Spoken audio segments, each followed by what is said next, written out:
And we're building the IT system, for that and working with the domain experts there. Similar project in Ireland where we're managing the marine and coastal environment with the Marine Institute in Ireland in Galway Bay. And in the Netherlands, we're dealing with flood management and flood control, right? Since you probably know most of the Netherlands is actually below sea level.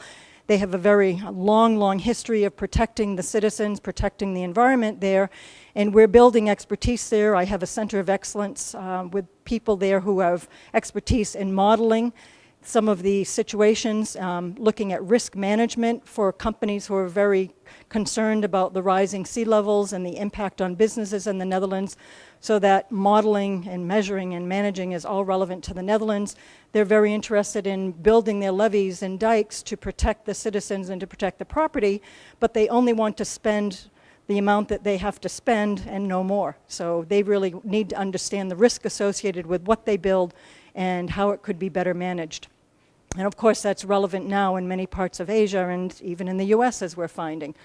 We've implemented some of these technologies and methods that we've developed in our own businesses. And our Burlington plant manufactures semiconductors. We save about $3 million a year just in one of our processes. Half of that, again, back to the energy and water nexus, half of that $3 million is energy cost. The rest is for moving and treating the water. And then some work that we're doing with the Nature Conservancy in Brazil to build them an IT system that helps the farmers and helps the local policy managers in Brazil understand some of the scenarios around the land management use there. So we're working with experts who are building the hydrological models and looking at percolation of water and nutrients through the soil, looking at the different type of plantings on it. But we're building the IT system that helps them to visualize some of the potentials that could happen with different decision making and what the potential outcome could be. So again, we're working with NGOs to build the background for them so that they can use that information to hopefully make better decisions. And in Malta, implementing a metering system that is actually integrating water and energy, information about the water and energy system. And what's unique about Malta is they don't have any natural water systems. They have to desalinate most of their water for the public use. So the areas that we're involved in, again, I won't read through them, but it really encompasses from understanding where the water comes from, understanding how it's distributed, how it's managed, how it's used, what the water quality is, including some models either from an end-to-end perspective or understanding models that relate to climate change and how that might impact the weather change, understanding models of severe weather events and how it impacts businesses. Beyond that, that's a quick snapshot of the business. Beyond that, we also, as someone commented this morning, have a very tight coupling with our philanthropic part of IBM. And we have a number of projects that we work on with them.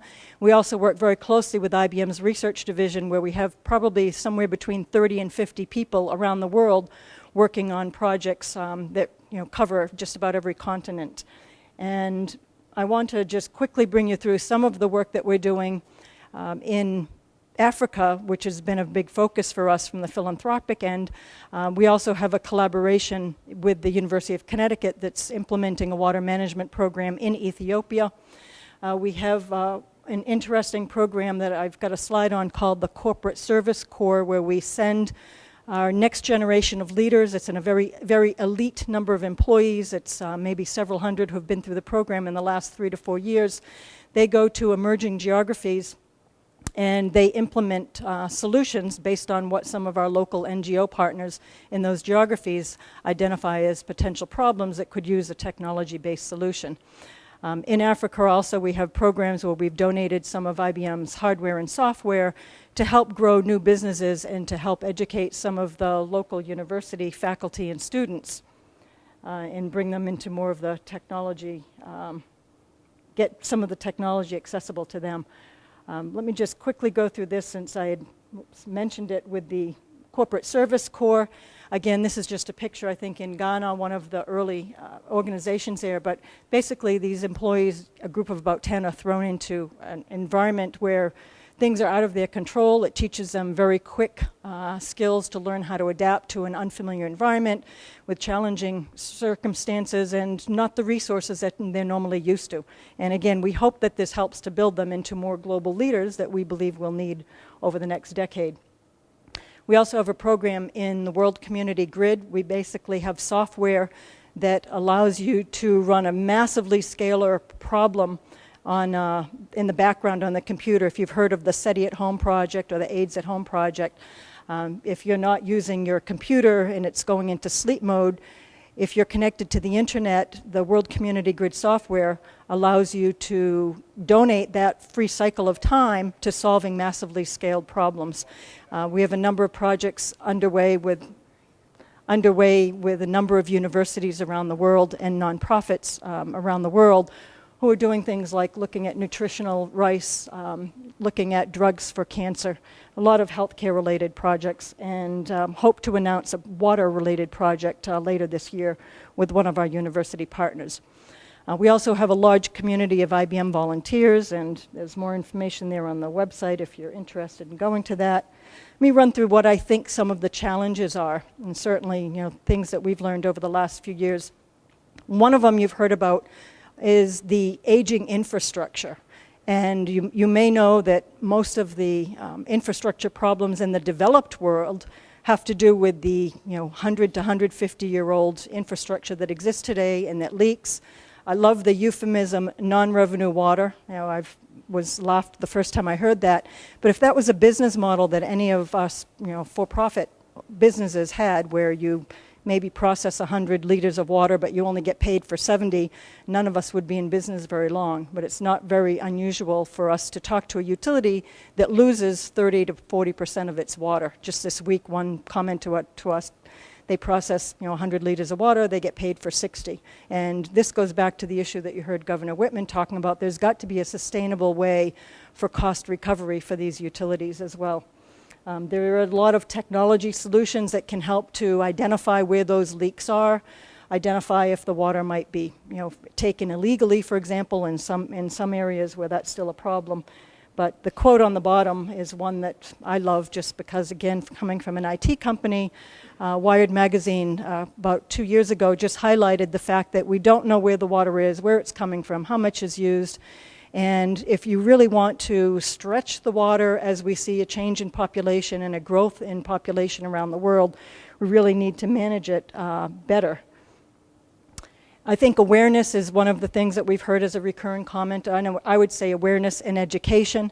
Part of what IBM has done in this area is we hold what we call a global innovation outlook. Think of it as a roundtable discussion with leaders in different areas of expertise around the world.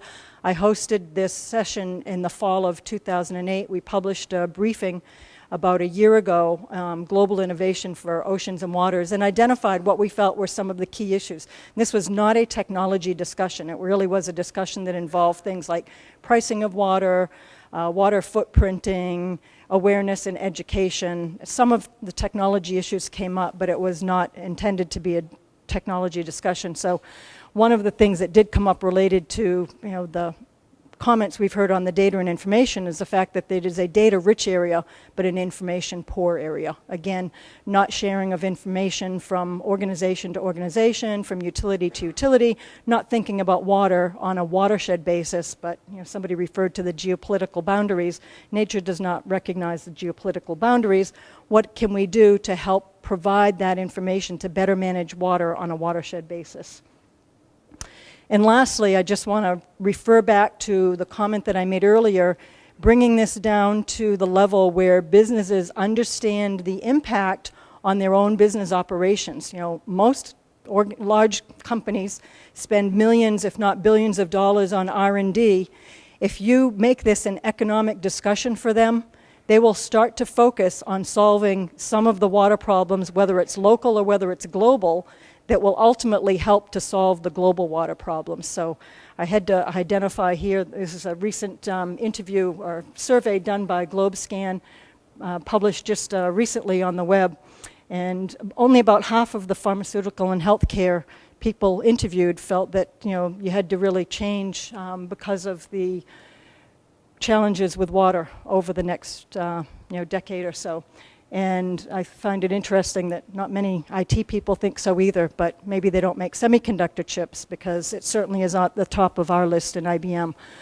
Food and agriculture, obviously, pretty relevant.